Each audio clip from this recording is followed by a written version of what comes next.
What's up guys, this is Twiggus Trades back with another video, and today is the final episode of All About Quantum, and today's the day where I'm going to announce my winner, which is going to be BTQ Technologies. Now, I wasn't a fan of any quantum stocks when I started looking into them, but then I came across one recommended by Eric Jackson, who was a popular online investor. So I decided to dig into it, and today we're going to talk about the history, the products, and the industry, and then I'll give an outlook on where I think the stock's going to be headed. First, let's talk about the history behind the company.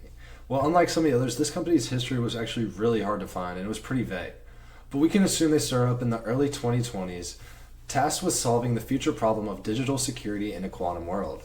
It was founded by a pair of brothers, Oliver and Nicholas, who saw the quantum threat up close and founded BTQ to get ahead of it and fix it. So the company began designing and building products around post-quantum hardware and quantum secure hardware. Now, if you don't know already, these are absolutely necessary in the future because when quantum computers start to appear, they will break all the encryptions we have currently.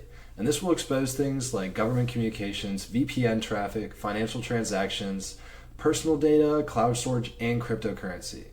Those are just a few, but I think you guys get the point.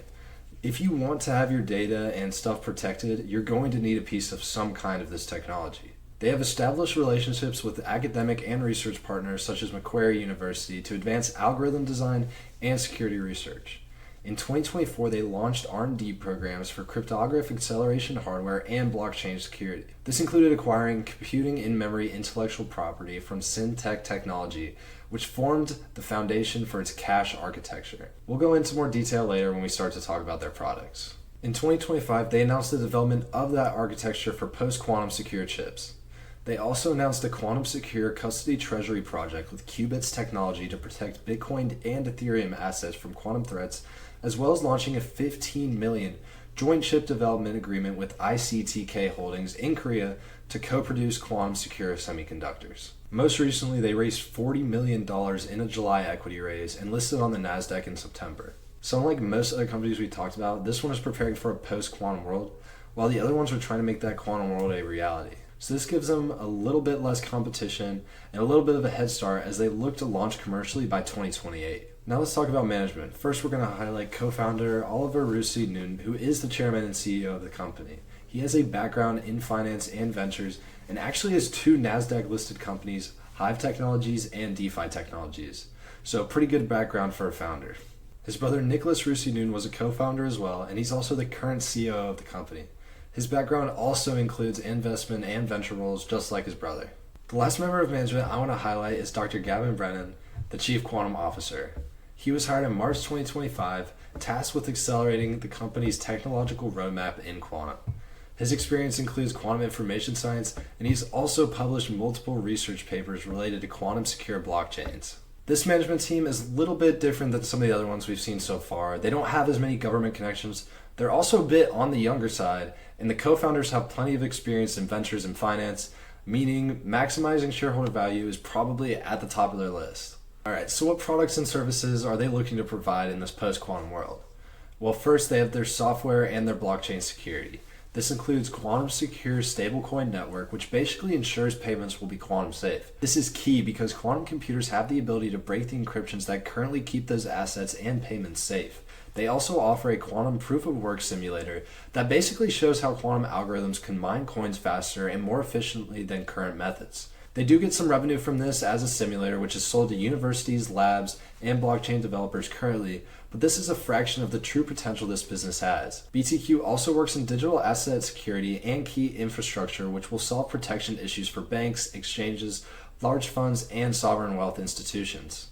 Although they may have many solutions, the two key niches for them will be their software and their cache architecture. So that's mostly what we're going to be putting the spotlight on, those two industries. And I'm going to do this by talking about their progress so far, their timeline, the competitors, and just the overall industry they're competing in. But first, what is the cache architecture? Well, cache stands for cryptographically secure agile hardware, and in simple terms, this means they are a special type of computer chip built to do future-proof encryption extremely fast. This will be required for almost everything worldwide because chips today, like the ones in your phone, laptop, or even your crypto wallet, are built for old encryption like RSA and ECC. However, in the future, the new quantum computers will effectively break all those encryptions. This means new systems will need to be in place, and this is where post-quantum cryptography, or PQC, comes in. However, this new PQC encryption is much heavier and slower on normal chips. This is where cache comes in, and it's designed to handle all that math for the PQC encryption right inside the memory, meaning less energy, less time, lower cost, and it will work in smaller devices.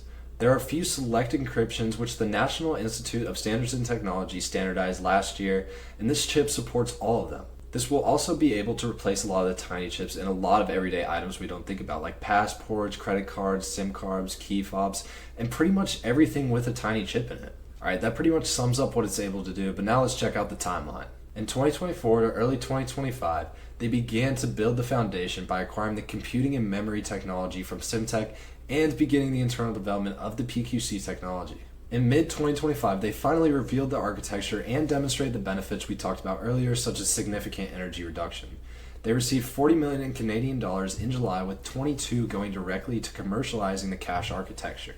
They also announced a $15 million partnership with ICTK, a Korean-based PQC developer, where they will work to joint develop, invest, and commercialize these cache chips. The first prototype is expected in 2026, and the initial manufacturing for the cache architecture chip is expected in late 2026 to early 2027. Now, this will be one of their biggest milestones, because after that, things should start to fall into place with partnerships.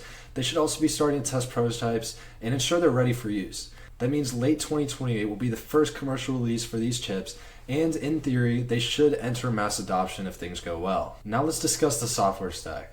They're able to capture revenue from multiple different pools when it comes to this. The first being stablecoins and just anything tokenized. This is one of the most realistic revenue pools for them, and they can make use of this by utilizing their Quantum Stablecoin Settlement Network, or QSSN. In simple words, this will help protect banks, payment providers, and digital asset platforms against the future cyber threats of quantum. The next revenue pool we're going to talk about is PQC migration and integration, which is basically a bundle of software and services BQC provides to these institutions and governments to help them get ready for that post-quantum world. This means things like monitoring systems to show the technology works and helping companies transition. This will be required for nearly all financial institutions, meaning the SEC will be checking to see if those companies are being compliant. This is also likely to be monetized by BTQ through maintenance fees, integration costs, and licensing fees for using their platform. Next, let's talk about revenue pool number 3, quantum-ready blockchain infrastructure. As we discussed before, BTQ does have a quantum proof-of-work simulator, and this product could be sold to those wanting to adopt quantum improvement into the world of blockchain, helping with things like mining and software. This isn't as big as some of the other pools, but it is something. Now, they plan to be the full-stack provider with end-to-end solutions, but the truth is there are some competitors. For example, in telecom, Huawei and Nokia are developing their own chips, which will compete with their cache architecture. But here's what's special about BTQ. Unlike Huawei and Nokia, which are diversified in tons of other businesses, BTQ has all their energy and all their gears working towards commercializing that cache architecture and their software. This gives them an opportunity to come into the industry and disrupt. They've already made big strides in blockchain technology with their simulator and partnering with Qubits technology to protect crypto assets. So right now their focus will likely be on blockchain and software to bring in those early customers until they're able to shift towards cash commercialization. So how big is the overall market for BTQ supposed to get? Well, it's actually really hard to pin down a number for the overall market that BTQ is in, but we can try and pin down each revenue pool. For the secure chips and elements, basically what cache architecture is, the market is expected to be around $10 billion by the early 2030s. For blockchain infrastructure, the market is expected to be around $1.4 trillion in 2030. However, this does include a lot of other uses besides quantum, so the real addressable market is probably around 20 to 40 billion. And quantum software and simulation is somewhere around 2 to 3 billion by 2030. So there are a lot of spaces to get a decent amount of share in the market, and the truth is BTQ does have a real chance in capturing a meaningful part of one of those markets. Now again, it is really hard to try and estimate what BTQ's revenues will look like because they are in the R&D stage, and it's really hard to expect what that future market size will be for them. Though we can make some estimates, so I'll try and do a little bit of that using the market estimates we have from earlier. If they become a meaningful player in PQC migration, that should be around 100 to 250 million a year with a 1 to 3% market share. Secure chips, meaning their cache architecture, should be around 1 to 2%, which would be 150 to 250 million a year. They have a lot of good stuff in blockchain, which may be around 3 to 5%, higher than some of the others, meaning 100 to 200 million a year. Then quantum software and simulation, which would be around 2 to 3% of the market, would be around 50 to 100 million dollars in revenue annually. So overall would be around 500 to 750 million a year in revenue. Now those aren't bad numbers by any means, especially for the current valuation, but I want to add this in. This is assuming they'll capture small parts of large markets, but the truth is it probably won't go down this way and we won't find out until a few years. So investing in a stock is a big risk, and I just want you to realize that. But my personal take is that they will have a surprise factor and become a powerful player in at least one of these markets, if not more.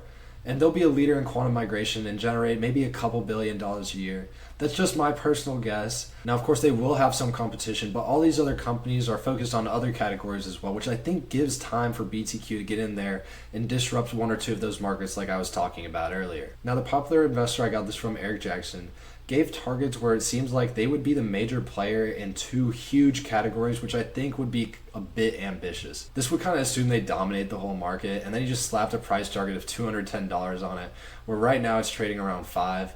Since that'd be 100x from his price that he bought it at, and it would be 8 times their revenue even when he was projecting it, which is kind of unrealistic. Now, I really do think this could be a good buy at current valuation, but the truth is the path just isn't going to be that easy. There's going to be competitors, and there's going to be other problems they run into. That's just how business works. But there are some tailwinds as well. The government requires all their organizations to be ready for that post-quantum world at a certain time. And a lot of those requirements will be in the services of software and hardware that BTQ provides. And the SEC does this as well with financial institutions, so they have a lot of great tailwinds, and they'll need to switch over to those post-quantum systems, which positions BTQ perfectly. With all these factors and the current valuation at $800 million, I'm going to give this stock a buy. I really wouldn't be opposed to buying it at the current valuation, and I wouldn't be surprised if they start to get a couple $1 billion in revenue by the end of the decade and the start of the next one. I really do think they'll surprise in one or two areas and capture a larger than expected part of the market than others project. But who knows, they could surprise and become one of the main providers for all of that integration and migration, which might get them to that 100x status Eric is looking for. I'm not going to buy it yet, but it will definitely stay in the watch list as these quantum stocks start to pull back. They'll also likely run into cash issues in the future, which means dilution will be imminent for shareholders. So that's just another reason to wait as well.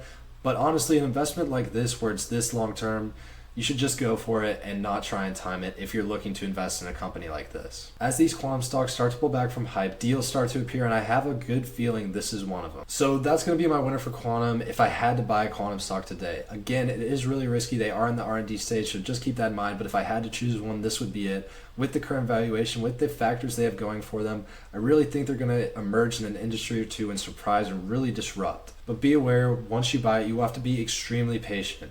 This is a long time until these things come to fruition, with the development of quantum still in its early stages, as well as BTQs with the post-quantum world. But these things will be necessary in the future, so it might be better to get on it sooner than later. That's going to be all for this video, so make sure to leave a like if you enjoyed it, and subscribe because I have tons more content on the way. Check out my links in the description and my website where all my research is, including my top picks. I'm a big fan of GameSquare. I'll say that all the time. I have tons of videos on it. But I hope you guys learned something new, and I'll see you guys in the next one.